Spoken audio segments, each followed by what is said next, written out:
Hey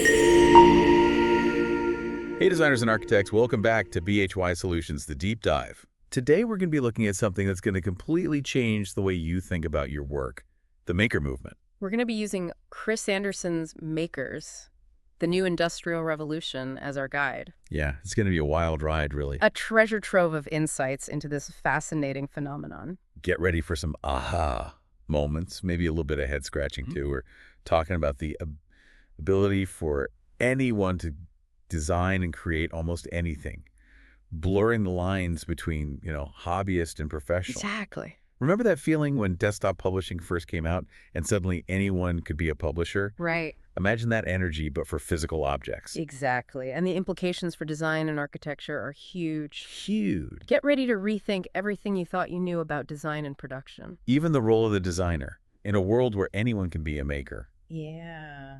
Okay, so before we get to Chris Anderson's insights, I want to share a quick story about my grandfather. He was a bit of a tinkerer, a real inventor at heart. I love those. He came up with this incredible automatic sprinkler system. Oh. Back in the 1940s, no more dragging hoses around. I can see how that would have been a game changer for homeowners. Revolutionary stuff back then, but Was he able to get it to market? yeah, eventually.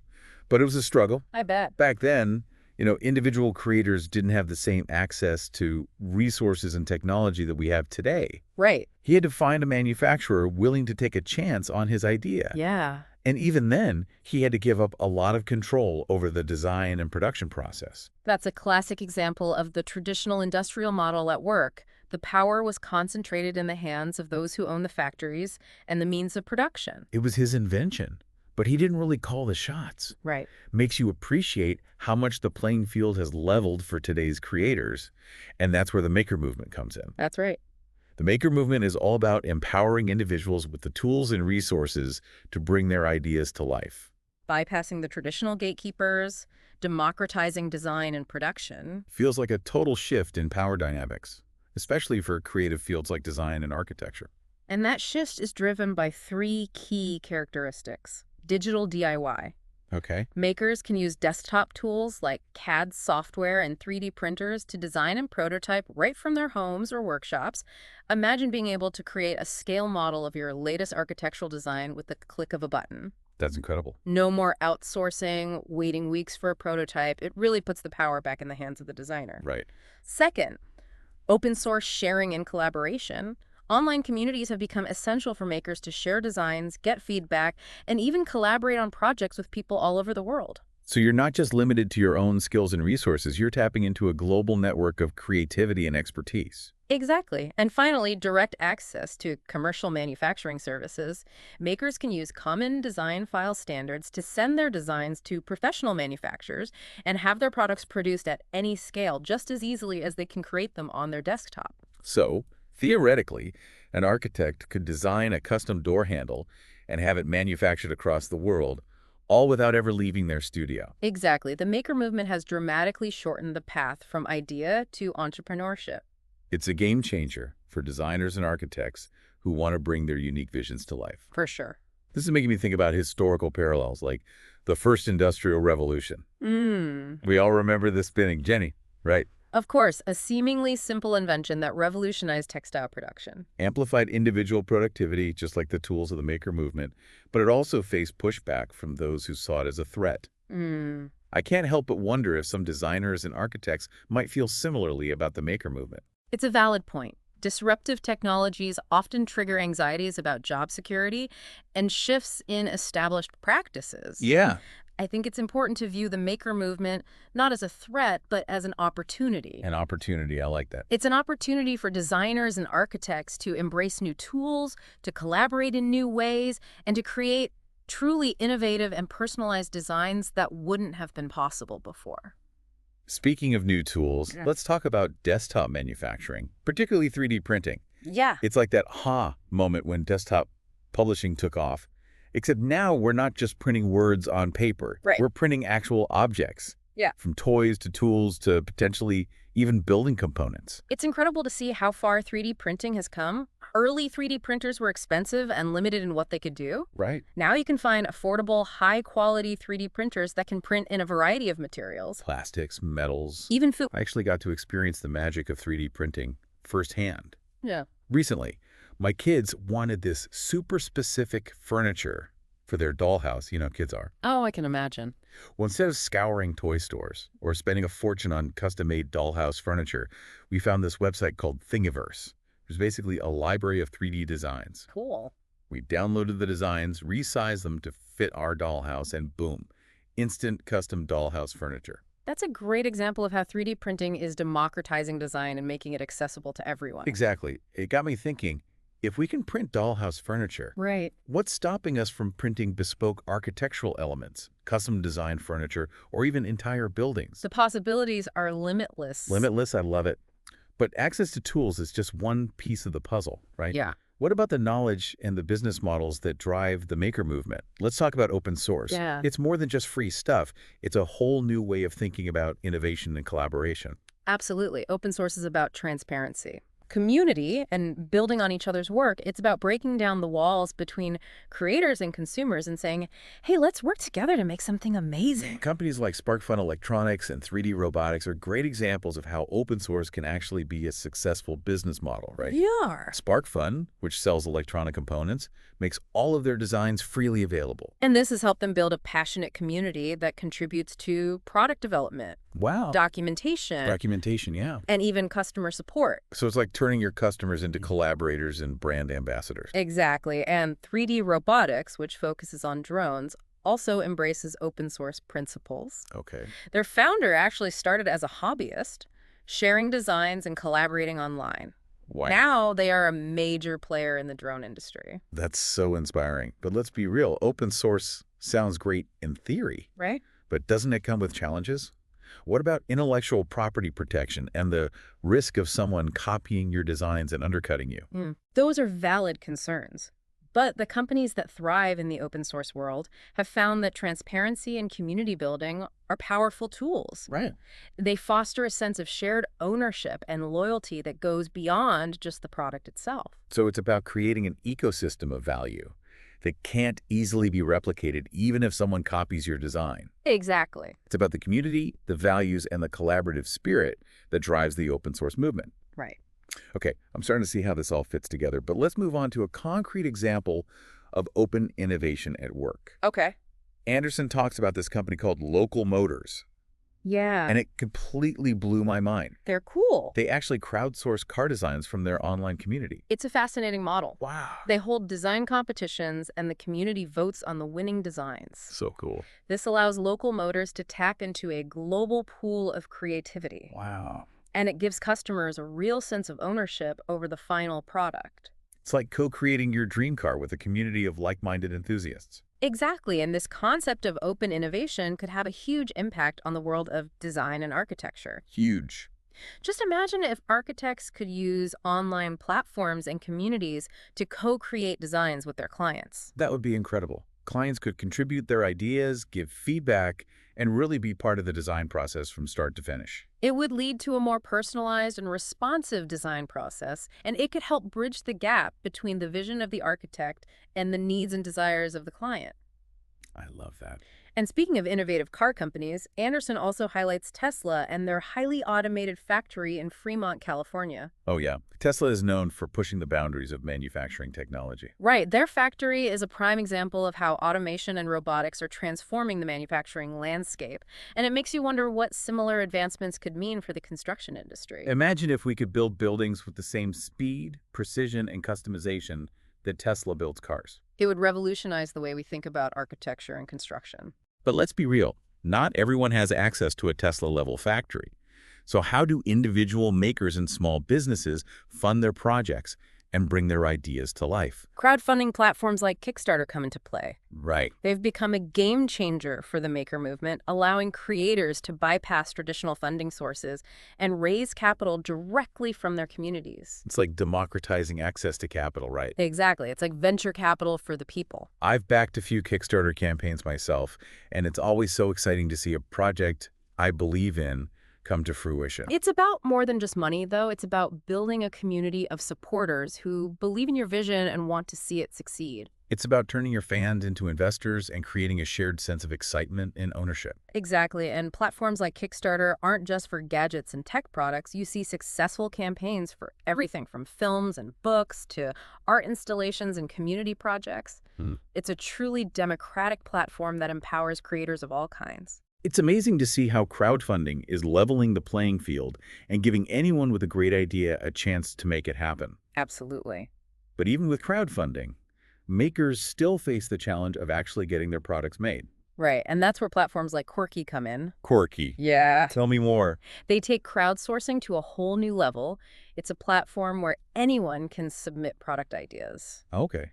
Then the community votes on which ideas get developed, and Quirky handles everything else, from design and engineering to manufacturing and distribution. Wow, it's like a one-stop shop for inventors. Imagine if something like that existed for architecture and design. I know, right? Clients could submit their design ideas, the community could vote on the most innovative and inspiring concepts, Right? and then a team of architects and designers could collaborate with those clients to refine and realize those designs. That would be incredible. It's like democratizing the entire design process and making high-quality design accessible to a much wider audience. Okay, we've covered a lot of ground here, but we've only just scratched the surface of what's possible. That's right. We've talked about 3D printing, open source, crowdfunding, and even the potential for collaborative design platforms.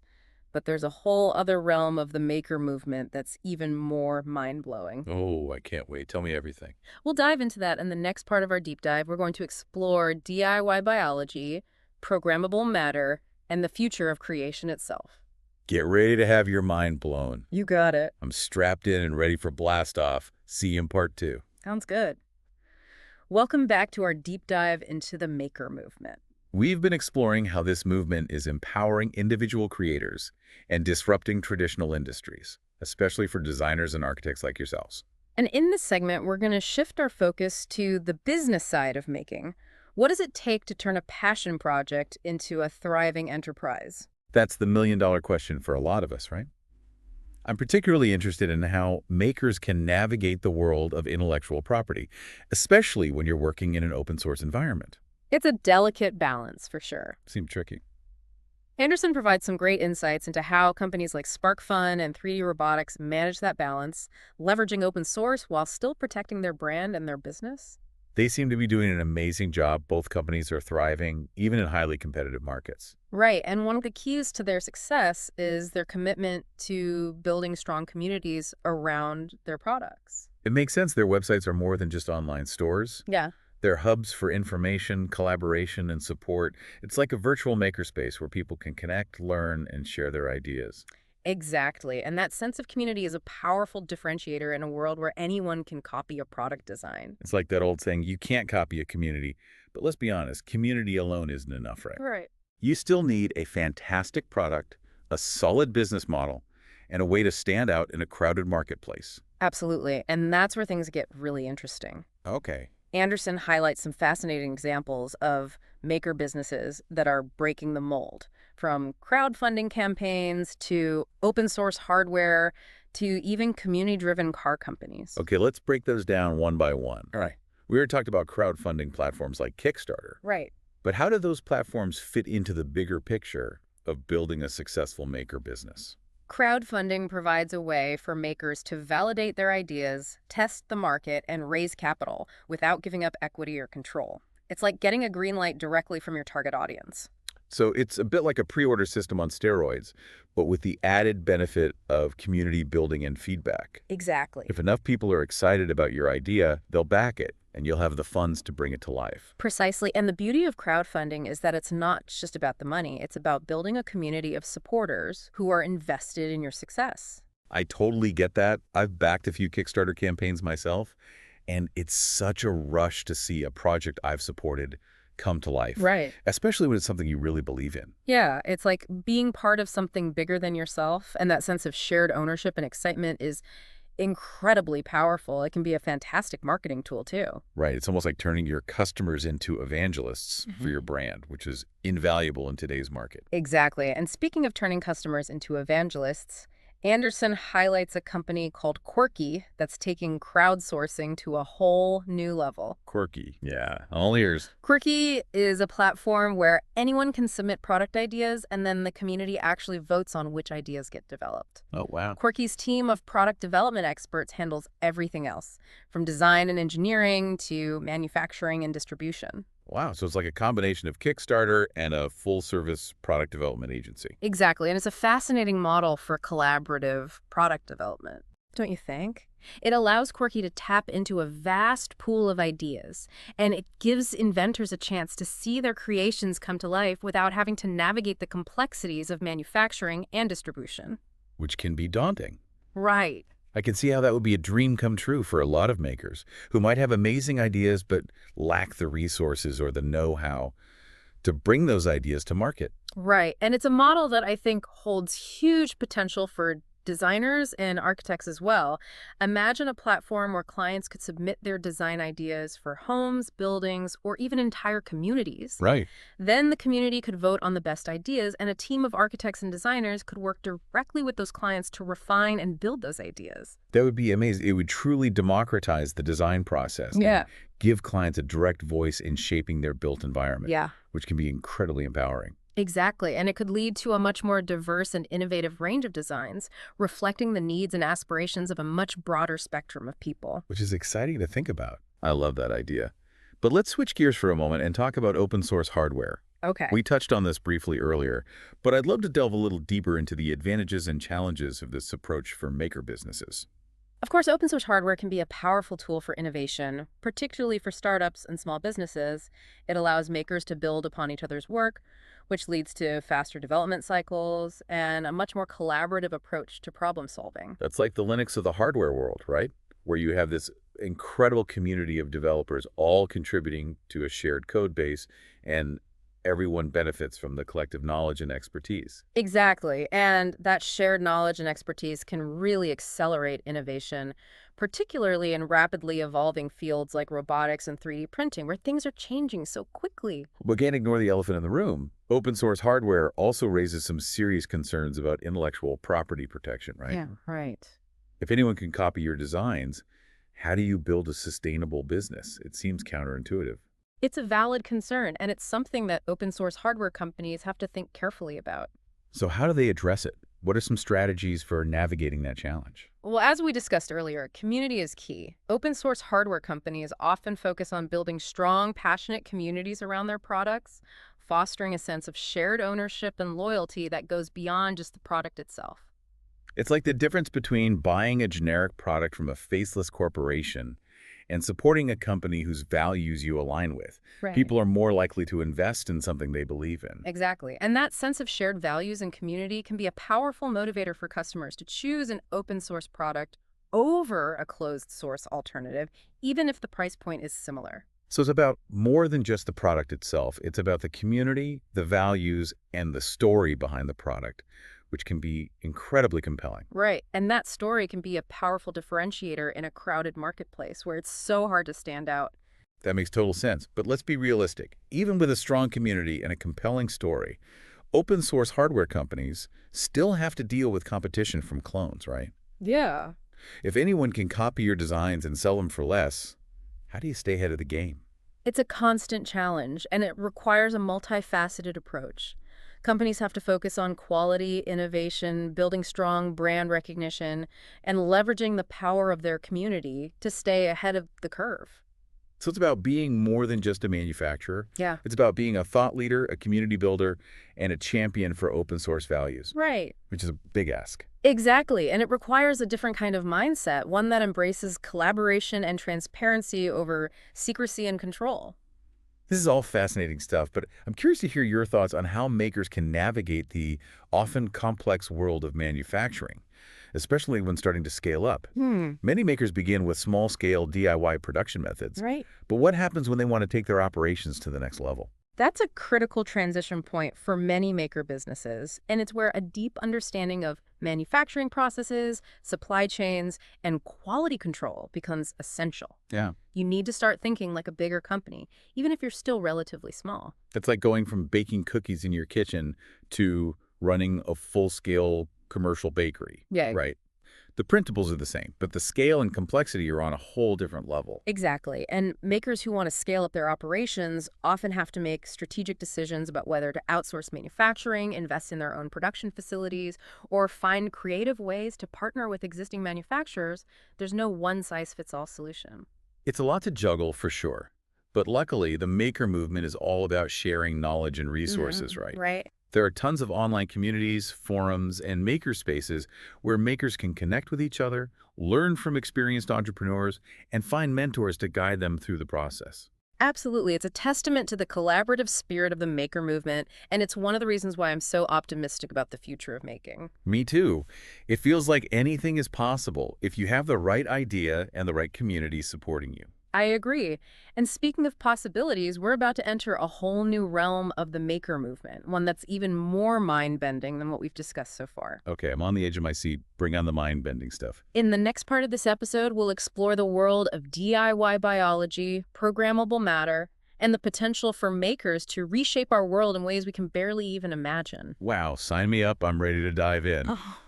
Welcome back to the Deep Dive Designers and Architects.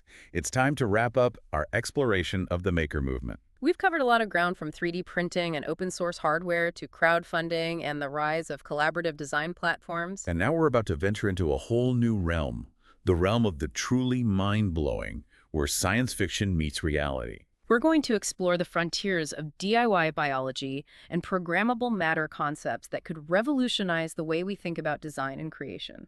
Okay, I'm ready for a serious dose of future shock. Lay it on me. Well, imagine a world where we can print living tissues, organs, even entire organisms. Whoa, hold on a second. Are we talking about growing buildings out of living trees here? Because that sounds both amazing and slightly terrifying. Not quite buildings made of trees, but the idea of bio-inspired architecture where structures can adapt and grow like living organisms is definitely within the realm of possibility. Okay, my mind is officially blown, but let's back up a bit. What exactly is DIY biology, and how does it connect to the maker movement? DIY biology, sometimes called biohacking, is about democratizing access to the tools and techniques of biotechnology. It's the maker movement applied to the building blocks of life itself. So instead of tinkering with electronics or 3D printers, biohackers are experimenting with DNA cells and even microorganisms. That's both fascinating and a little bit intimidating.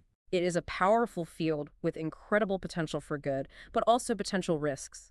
That's why it's so important to have open and transparent conversations about these technologies involving diverse perspectives and ethical considerations. Absolutely. We need to approach these advancements with a sense of both excitement and caution. But for now, let's indulge our curiosity. What are some of the potential applications of DIY biology? The possibilities are vast. Imagine personalized medicine tailored to your unique genetic makeup, bioremediation techniques that use microorganisms to clean up pollution, or even the creation of entirely new life forms designed for specific purposes. New life forms. Okay, now I'm both intrigued and a little bit freaked out, but let's shift gears for a moment and talk about programmable matter. Still trying to wrap my head around what it even means to program matter. Think about how we program computers today. We use code to tell computers what to do, how to process information, how to interact with the world. Programmable matter is about applying that same logic to physical materials. So instead of coding software, we're coding materials. Exactly. Imagine being able to tell materials how to behave, how to change shape, how to assemble themselves into complex structures, all based on a set of instructions. So we could potentially create self-healing materials, buildings that adapt to changing weather conditions, or even objects that can transform themselves on demand. Precisely. And while this may sound like science fiction, researchers are already making significant progress in this field. Give me an example. How are they actually programming matter? One area that's showing a lot of promise is structural DNA. Nanotechnology scientists are using DNA not as a genetic code, but as a building material itself. Wait, building things with DNA, how does that even work? DNA has a predictable and programmable structure.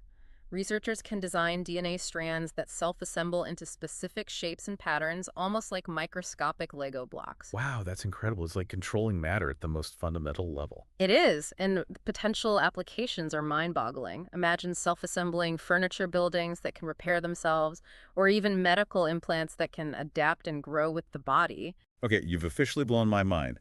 But let's bring this back to our audience of designers and architects.